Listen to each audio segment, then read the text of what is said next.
Olá, tudo bem com você? Seja muito bem-vindo, seja muito bem-vinda no Pacto com o Futuro, tudo o que você precisa entender de ESG agora. E hoje nós vamos nos dedicar a falar sobre o efeito estufa, transição energética e o movimento Ambição Net Zero, que é um movimento que faz parte da estratégia Ambição 2030 do Pacto Global da ONU no Brasil.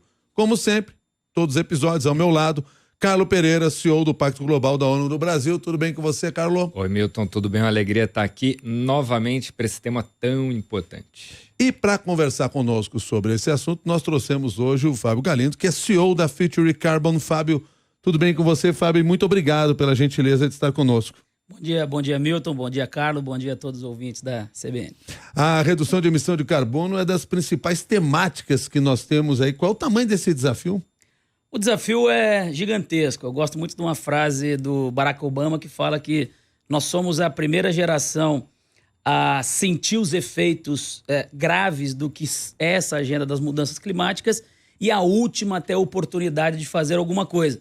O reloginho está girando, esse tema vem impactando a vida das pessoas e é a nossa geração, as empresas, a sociedade civil, o Estado, os países que tem que adotar medidas para frear esse movimento, porque as consequências dele são muito sérias, muito graves, caso a gente não faça nada. Mas otimista como sou, acho que nós conseguimos, num pacto, conseguir reverter esse quadro. Carlo. Fábio, ótimo ter você aqui. E deixa eu te fazer uma pergunta com relação à transição energética. A gente sabe que é um tema importante, né? Mais para o mundo do que para o Brasil, a gente tem que falar isso, né? Diferente dos outros lugares no mundo, que a gente tem 80% das emissões vindas, geralmente, em média, né, da produção de energia, no Brasil é diferente. Mas a gente tem uma oportunidade grande quando a gente fala em transição energética. Como que você está vendo isso? Bom, o tema, para mim, Carlos, merece uma análise de dois ângulos. O primeiro é por que o tema da transição energética é tão importante para essa questão da agenda climática. E a resposta é simples. Na matriz do desenvolvimento econômico do nosso capitalismo dos últimos 100 anos, o que nós temos na base é uma energia movida a carvão ou a combustível fóssil. E esses dois elementos naturais é que são um dos grandes responsáveis pela emissão do gás carbônico, que são os gases de efeito estufa que causam toda essa questão da mudança climática de alto impacto na vida das pessoas. Então, resolver esse tema passa necessariamente por endereçar outras fontes de energias limpas ou renováveis. E aí, então, o mundo passa por essa discussão, que é como nós diminuirmos a dependência dos combustíveis fósseis e como acelerarmos tecnologias capazes de criar outras fontes de energia. E aí, então, o mundo há 20 anos vem discutindo temas como energia ligada ao álcool, e o Brasil tem um grande potencial, a transição para a energia eólica, energia solar, agora a discussão toda do hidrogênio verde, e essas outras fontes de energias têm recebido investimentos brutais. No ano passado, no final do ano passado, pela primeira vez, nós conseguimos ter o mesmo volume de dinheiro investido em energias tradicionais, combustíveis fósseis, e energias renováveis, o que significa que o mundo vem se preocupando com isso.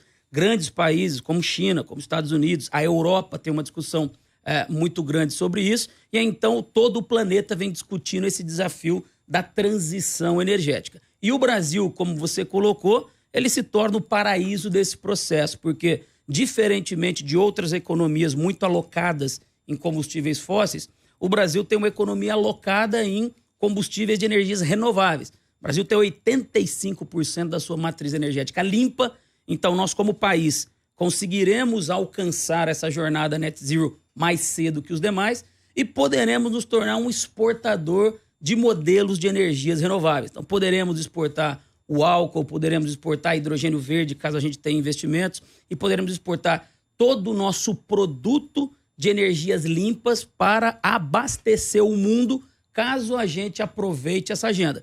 E aproveitar essa agenda é ter políticas públicas consistentes, empresas ligadas a essa agenda, ter um desenvolvimento de pesquisa e desenvolvimento muito grande para que a gente encontre essas soluções. E o primeiro ponto é a nossa sociedade, os nossos políticos, as nossas empresas estarem conscientes da relevância e da oportunidade que o país tem nessa agenda. Bom, por tudo que você falou, aí deu para entender um pouco mais o seu otimismo. Ele não é baseado no nada, não é apenas um desejo seu. Sim, temos alguns resultados que nos levam a pensar que é possível fazer essa transformação. Perfeito, é exatamente isso, né? Não basta a gente ter vontade se a gente não tem dados suficientes que deem consistência para essa nossa vontade. E o mais importante é o que o pacto coloca de maneira muito clara. O primeiro ponto é a compreensão, é o awareness, e depois é o call to action, né? É a chamada para a ação. Isso que transforma de fato a vida das pessoas. Nós já temos algumas iniciativas consistentes e é possível elas serem aceleradas. Fábio, deixa eu fazer uma pergunta, né? Que é uma preocupação que eu tenho é que muitas vezes nessa discussão, o tema que você colocou, e você trouxe dados aí de maneira muito consistente, né? Mas conversando com lideranças empresariais, eu fico muito preocupado com o deitar em berço esplêndido, né? Porque parece que está dado, mas você também trouxe na tua fala que a gente vai precisar de muita intenção para que isso aconteça, né? De um outro lado, e você sabe que eu gosto muito, sou muito apoiador de crédito de carbono, do mercado de carbono, mas é outra coisa que me preocupa na fala também da liderança, né? Porque você vai falar com a liderança e a liderança fala assim, não, crise climática, crédito de carbono, né? Você fala, não, olha, sim, importante, vai viabilizar muita coisa, mas tem muitas outras coisas, né? O que a liderança empresarial tem que fazer? Essa agenda, ela pressupõe duas alavancas de transição. A primeira delas é a redução das emissões. E uma empresa consegue adotar uma série de medidas, desde as mais simples até as mais complexas, e uma delas é qual é a fonte de energia da qual ela toca aquele negócio, para fazer a redução da sua pegada de carbono, a redução das suas emissões e colocar um pé nessa jornada que é o Race to Zero. É uma transição de um modelo econômico de alta emissão para um modelo econômico de emissões líquidas zero. E o segundo deles é compensar a sua pegada, que existem algumas medidas que ainda não são passíveis de tecnologias que reduzam, então existe um delta e esse delta só pode ser netado, só pode ser zerado caso você vá a mercado comprar crédito de carbono. Não existe bala de prata nessa situação, só reduzir não adianta porque o tempo urge, e só compensar também não adianta porque você deixa o teu modelo industrial, empresarial ou econômico estagnado no modelo antigo. Então é importante ligar e acelerar as duas alavancas. Uma delas que é uma jornada climática inteligente de adaptação da empresa a tudo aquilo que está sendo colocado como novidade, novos drivers, e também a compensação. Pesquisas globais mostram que as empresas com melhor rate, melhor score de transição climática são aquelas que fazem as duas coisas, que adotam medidas no desenvolvimento da sua atividade de redução, mas que também estão no mercado compensando a sua pegada. Quem coloca as duas em prática consegue alcançar o net zero antes do tempo. Palavra-chave aqui, jornada climática inteligente. Deixa eu só entender uma coisa também com você aqui, Carlos, porque eu achei bem interessante que o movimento não é um movimento net zero no pacto, é um movimento ambição net zero. Essa palavra ambição faz toda a diferença, né? Toda a diferença porque é isso, né, Milton? A gente tem que colocar ambição, a gente tem que colocar intenção para que isso realmente aconteça, né? E até eu vou trazer para o Fábio aqui também um dado que, obviamente, ele já sabe, mas para a gente também elaborar. Acabou de sair um estudo e mostra, né? Diferente, por exemplo, da COP, isso é muito interessante, viu, Milton? Da COP em Paris, né? Que a gente está falando em pouquíssimos anos, né? A gente não está falando tanto tempo assim. Ali naquela COP, Milton e Fábio, a gente tinha aproximadamente 30%, 26% para ser mais exato, das emissões comprometidas com net zero, né? Falando em países e empresas, tá? Então, países e empresas comprometendo a net zero.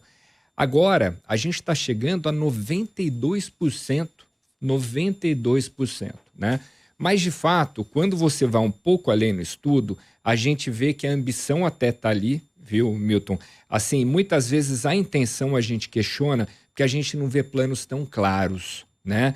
E a sociedade está cobrando demais, né? A gente temos como, por exemplo, isso para os jovens, gente, para a nossa idade talvez não seja tão importante, né? Importante mas talvez não seja tão visível, né? Mas tem um tema, por exemplo, muito importante, Milton, que é com relação à ecoansiedade, ansiedade climática.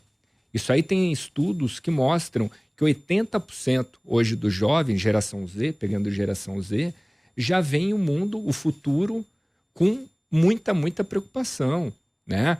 Então, como isso tudo, Fábio, tá ligado, essa questão da intenção, essa questão das metas que estão sendo colocadas, e como que vocês estão pensando ali em fazer isso acontecer? Eu acho que o ponto que você toca, Carla, é muito inteligente, porque a gente precisa tangibilizar isso na vida das pessoas. Quando a gente começa a falar de transição climática, jornada climática, meio ambiente, parece que nós estamos falando de uma agenda acadêmica, de algo que está muito distante das nossas vidas, mas quando a gente faz um corte de uma semana, a gente percebe que nesse final de ano o Brasil teve a Amazônia sob fumaça, São Paulo teve sob uma onda de calor brutal, que atrapalha, incomoda e atinge a vida das pessoas. Crianças sofrem, bebês sofrem, quem não está na vida confortável de ar-condicionado sofre, o trabalhador sofre muito porque ele está nas ruas. O Rio de Janeiro estava sob uma ressaca ali no Leblon, e isso atinge economicamente a vida daquelas pessoas. Quem vende o salgadinho, o geladinho, o dono da barraca. Então essa agenda não é uma agenda para rico, não é uma agenda para empresas ligada ao mercado de capitais. Quem sofre com essa agenda climática é de fato quem está na borda, são os hipossuficientes. Essa agenda toca a seca, e a seca no Brasil ela atinge o Nordeste de uma maneira mais pesada ainda, porque é uma população sofrida historicamente por aquela condição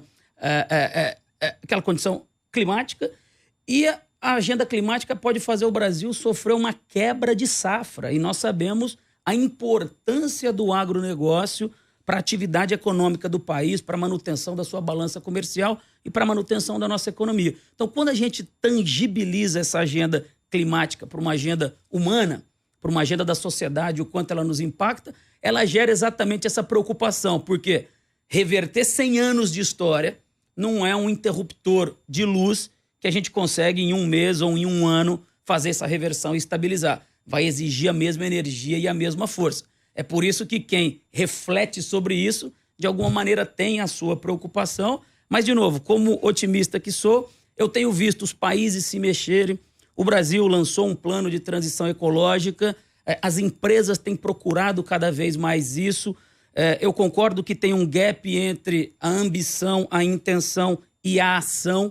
Mas, de fato, o primeiro ponto é refletir sobre, é se interessar sobre. E tudo isso está acontecendo. Os países conversando, as lideranças conversando, os formadores de opinião conversando, e eu acredito que nós vamos ter, além desse 1% que é a preocupação e a intenção, os outros 99%, que é um plano de ação consistente e a execução dele ao longo das 2 próximas décadas, que vai ser o grande ponto de virada para que a gente consiga vencer essa batalha.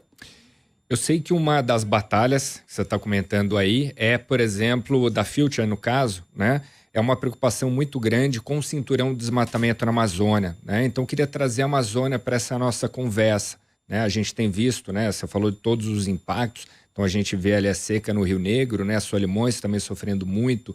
Você falou de Manaus ainda há pouco. E como que a gente, como sociedade, as empresas, mesmo não estando diretamente, você falou do agronegócio, né? Que é afetado, claro, por conta ali, se a gente tiver uma seção ali dos rios voadores, né, Centro-Oeste, você que é de lá, enfim, o que as empresas podem fazer com relação à Amazônia, o que vocês estão fazendo nesse ponto também? Bom, primeiro é a discussão também da Amazônia como esse ativo ambiental gigantesco da sociedade brasileira, das empresas brasileiras, do povo brasileiro. Ela tem um valor simbólico muito importante, mas não é só um valor simbólico, ela tem um valor científico, porque a Amazônia representa o desmatamento mais o uso da terra, mais de 50% das emissões brasileiras. Então, se a gente endereçar esse problema, nós colocamos o país muito próximo de ser a primeira grande potência econômica a atingir o net zero como país, e isso seria brutal do ponto de vista do protagonismo que nós falamos, o Brasil sentar na cabeceira da mesa da geopolítica global para discutir o tema climático. E a Amazônia também tem um outro valor, que é o equilíbrio do regime de chuvas de toda a safra do Centro-Oeste e a relevância global dela para o equilíbrio do clima, especialmente pela biodiversidade única que ela tem ali. E o terceiro ponto é que ali tem 25 milhões de brasileiros que vivem ali sob baixíssimos índices de IDH. Então você tem o paradoxo perfeito, né? A riqueza e a fartura da floresta com pessoas vivendo abaixo da linha do mínimo da dignidade. Qual que é uma forma inteligente desse tema ser endereçado? O primeiro é o Brasil ter uma política pública como país de endereçamento do tema da Amazônia. Me parece que o principal deles é o tema do ordenamento territorial.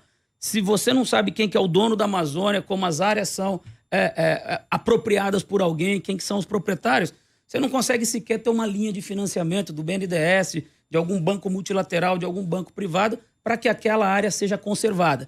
Na ausência de Estado... interromper, mas só fazer um comentário, né? Que eu antigamente, isso há muito tempo, né? Porque eu trabalhei um bom tempo naquela área, antes eu imaginava que era pela falta de registro, mas não é pelo excesso.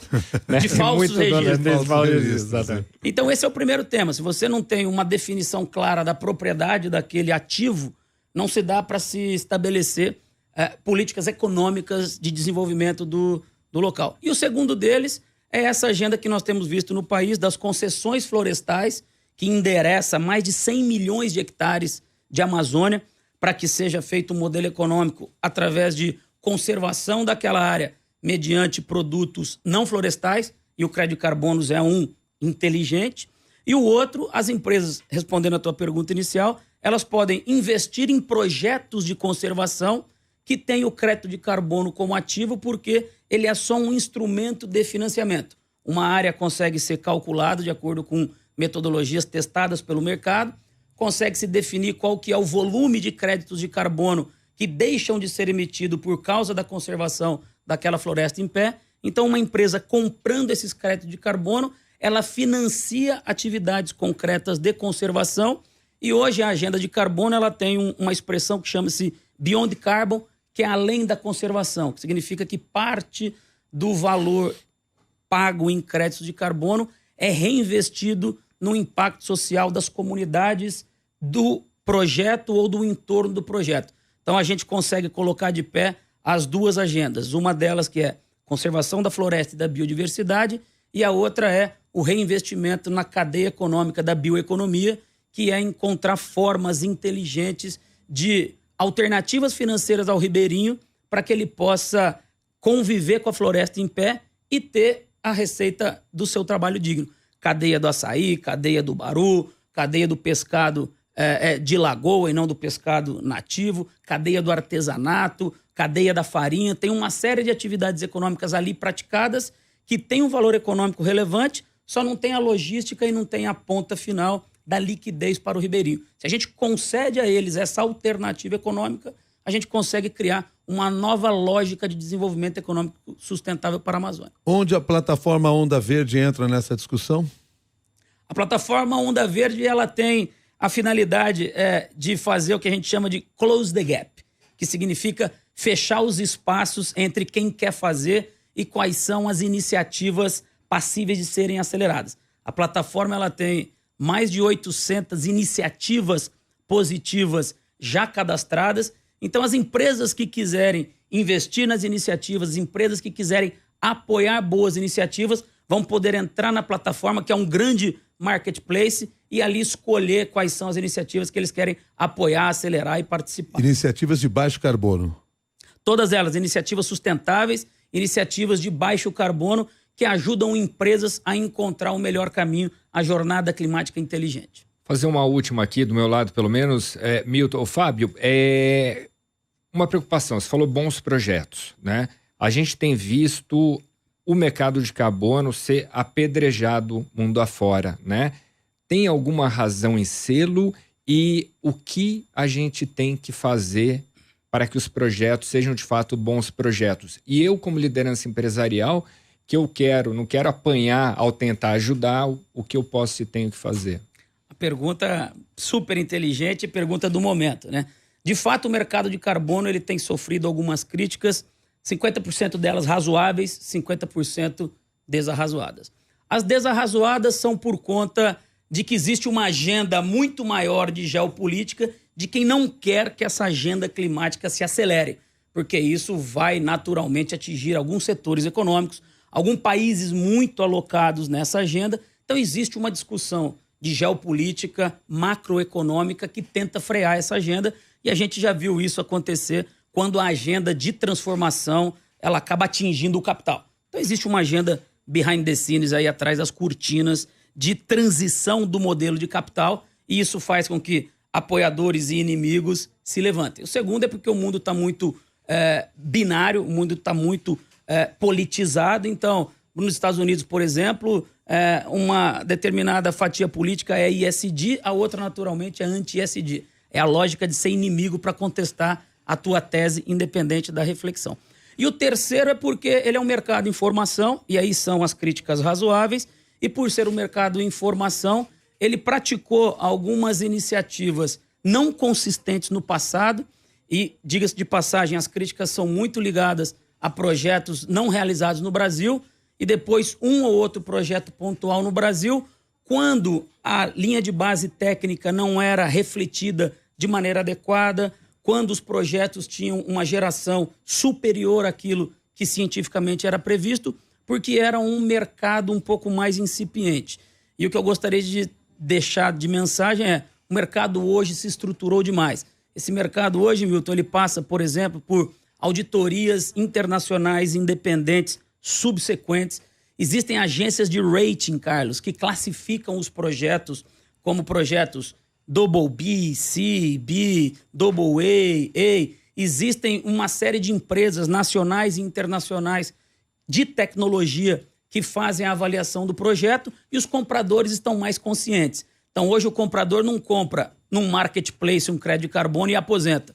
Nós passamos por uma diligência recente de uma grande empresa alemã, que foram 13 meses de diligência, inclusive com diligência em loco, entrevistando as comunidades, entrevistando os proprietários, fazendo toda a diligência da cadeia fundiária. Então, o modelo do mercado de carbono ele evoluiu, e o que nós estamos vivendo agora é uma oportunidade.